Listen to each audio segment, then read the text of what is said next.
Hi everyone, welcome to my stories. No voiceovers, no dialogues, just moments, and what they make you feel. Today's story is about Uri, a man caught between truth and betrayal, a house filled with silence, secrets, and choices no one dares to speak aloud. It begins with an apology, but ends in a silence louder than screams. Morning had not yet arrived. The first rays of light remained hidden behind a blanket of mist. In the long silence, Uri sat motionless in his chair, eyes fixed on the man who had just torn off the mask of silence with the most brutal confession. The room grew colder. Time seemed frozen between two people who once stood on the same side, now separated by a quiet, undeniable fracture. The man stood. No farewell, no final glance.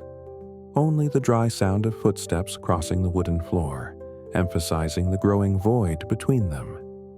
He opened the door. The hinges made no sound, but the space left behind echoed loudly. Loss. Uri didn't call after him. He clenched his fists, then let go, as if releasing something he could no longer hold on to. Behind them, Mrs. Lan appeared in the kitchen doorway, her eyes filled with turmoil. But no one looked her way. No one asked questions, because now everything was painfully clear. The house was no longer the same. It had witnessed a rupture that wouldn't heal easily. And yet the door wasn't shut. It remained slightly open, as if, despite the divide, a fragile chance still lingered. To understand, to forgive, or at the very least, not to close the heart forever. This story didn't end with screaming or tears. It ended in silence, deeper than sound. The night wind crept through the window frame, its chill seeping into a room thick with silence. Uri still stood there, but the suspicion in his eyes had shifted into something more painful, as if he had just seen something he could no longer deny. The stranger turned his face away, hiding the storm behind a mask of calm. Yet his hand clutched the old watch, clinging to what little remained amid the ruin. Suddenly, he stood. Without looking at Uri, he stepped toward the window and flung it open, letting the cold air lash his face. Punishment, perhaps, or a desperate jolt back to reality from a nightmare stretched too long. Then, slowly, he walked back, pulled out a chair, and sat directly across from Uri. In the wind's howl, his voice rose, gravelly, flat, not apologizing, not explaining, just confessing. He spoke of the drugged drink, of waking up in a strange house, of missing gold and cash, of a woman staring at him, unblinking as he begged for water. Uri didn't blink. A muscle in his jaw twitched. In that moment, truth did not free anyone. It cut, sharp, cold, divisive. The room felt smaller, not from walls, but from the invisible weight now hanging between them. No one said another word. But what had been buried too long was finally spoken, and it could never be taken back. Night fell in silence. The guest room glowed faintly with a dim yellow light, as if afraid to disturb the sleeping fragments of memory. The stranger sat upright on the bed, gaze distant, as though drifting through some nameless place far away. In his hand was an old wristwatch, long forgotten beneath the bed. He brushed off the dust slowly. Beneath the scratched glass, a tiny photo, a woman and a child, both smiling. His vision blurred. His hand trembled slightly. A soft sound. The door creaked open. Uri stood there. No knock, no warning. His eyes weren't cold, but there was suspicion he couldn't hide. The stranger tightened his grip on the watch. Uri stepped inside slowly, like walking into a minefield. No words. None needed. The tension stretched tight like a violin string. Uri stopped, simply standing across from him. Heavy breaths hung between them. The stranger looked up. His eyes didn't plead, didn't flinch, only showed exhaustion. And in that moment, something shifted. A veil lifted, revealing what had been buried.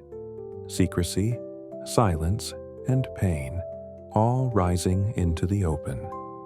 The room suddenly felt too small, not from furniture, but from the truth pressing in. On the dining table, everything was set with care. New bowls, clean napkins, generous dishes still steaming. Trang sat in the center like a hostess, her gaze darting around, quietly orchestrating the scene. Tu Tieu sat beside her, offering a faint smile, tight, forced. Uri sat across, silent, his eyes drifting from face to face, searching for something that wasn't there. At the far end, Egan remained still, like a stone. He barely touched his chopsticks, sipping water instead. The air thickened. Stale, almost oppressive, like a sealed room with no way out. Trang cheerfully urged everyone to eat, her hands graceful, her tone warm. But her energy bounced off cold walls. One by one, they followed out of courtesy. Tu Tieu's eyes dulled.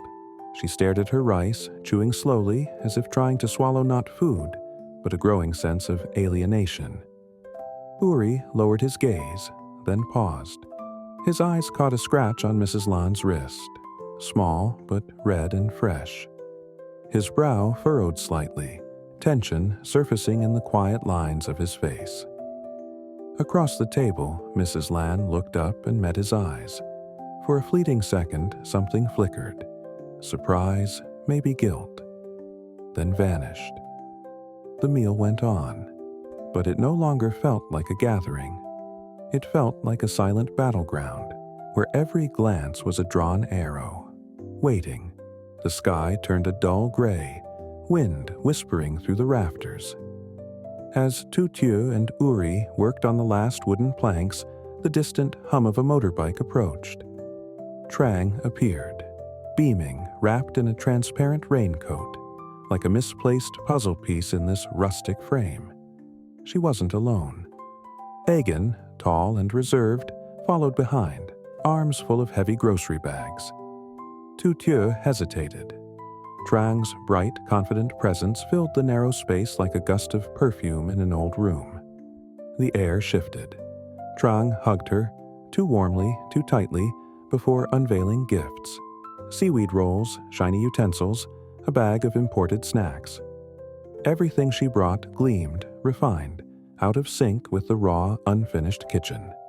Uri stood back, quiet. Egan gave a slight nod, then moved toward the unfinished roof. No words, but tension floated in the silence, each person holding a weight they weren't ready to reveal. Trang eagerly moved into the kitchen, her presence dominant. She diced, stirred, instructed, her energy asserting command like a performer reclaiming the stage. Tu Tieu, now relegated to the side, awkwardly held a spoon. Her hands fumbled. Her eyes, uncertain, drifted to Uri. He watched, but his gaze lacked focus, pulled elsewhere, unreachable. They were all here, and yet none of them fully belonged. The meal hadn't begun, but the distance had already set in, quiet and sharp like a hairline crack in glass. The rain grew heavier. Droplets splashed onto the muddy earth. Tu Tieu remained focused, hammering the counter when a familiar figure appeared through the misty path.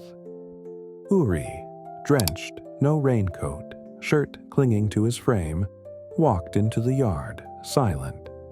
No greeting, just his eyes landing on her scraped, worn hands. He understood. She'd been fighting alone. Tu Tieu paused, just a few seconds, then lowered her head and continued working. No questions. But something in her fierce eyes softened, somewhere between resolve and quiet relief. Uri stepped closer. The rain now poured over them both. Without a word, he picked up a plank and held it steady while she hammered. The wood was heavy. The nail slipped. It bent awkwardly. They laughed, not out of joy, but a shared helplessness. Still, that small moment cracked the wall of silence between them. Wind swept through the open frame of the house. Uri lifted a board to shield her from the rain while she measured dimensions. She said nothing. He asked nothing. Yet, in the rhythm of hammer against wood, something shifted. A wall in Tu Tieu didn't shatter. It quietly gave way. Not because someone broke it, but because someone finally stood beside her and didn't leave. The Thai-style counter slowly came to life. In the rain, among the mud and clumsy tools, two people stood, without words, without promises, but sharing the same breath, the same resolve. A rainy morning. Everything was cloaked in a damp mist. Tu Tieu stood still before her half-finished kitchen, a space she once imagined would become the heart of her home. But now it stood incomplete, like many of her hopes. Last night's downpour had soaked the earth, turning it into heavy mud that clung to her bare feet. She didn't go to harvest today. Instead, she chose to stay and finish the Thai-style counter. Rotting wood, rusty nails, scraped fingers. Each minor injury formed a quiet collection of her daily resistance. She sawed the wood, raised the hammer, and hunched over each plank. But the heavy air wasn't just because of the rain. It was the weight of whispers.